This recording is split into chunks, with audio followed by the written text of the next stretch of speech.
All right, guys. This week's video is just going to be a sort of a continuation of the chair making tools videos.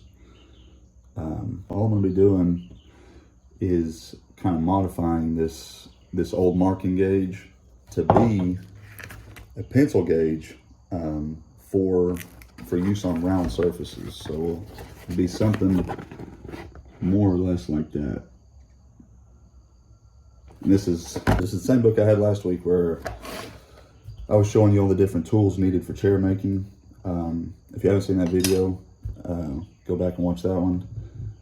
But yeah, this is just an old marking gauge. There's no maker's mark or anything like that on it. So I don't know what brand it is or anything, but my plan is more or less just to clean it up as best I can. This top face of this piece here is pretty is not very flat. So I'll plane the top down. I'll probably plane the bottom down too. Take a card scraper or maybe sandpaper and clean up all the edges. I will have to drill a hole in the shaft for a pencil to fit in, and then on the top I'll glue on these little half round dowels. And the reason you want to do that is, well, I'll show you.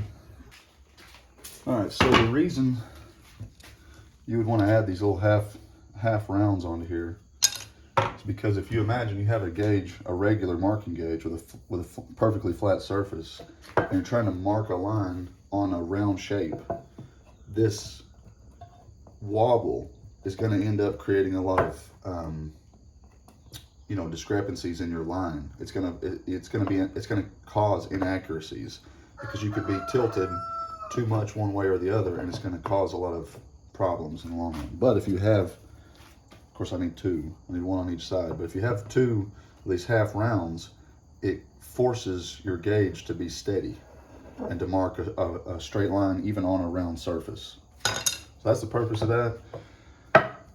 And in chair making, let's see if he's got any pictures of him actually using one. You might be able to see this, maybe. I don't know if you can see or not, but there's a line marked, a pencil line marked around in the middle of these arms.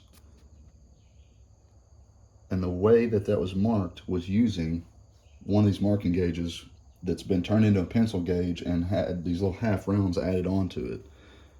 And that's going to give you that consistent line right through the middle of a curved surface. So that's what I'm working on today.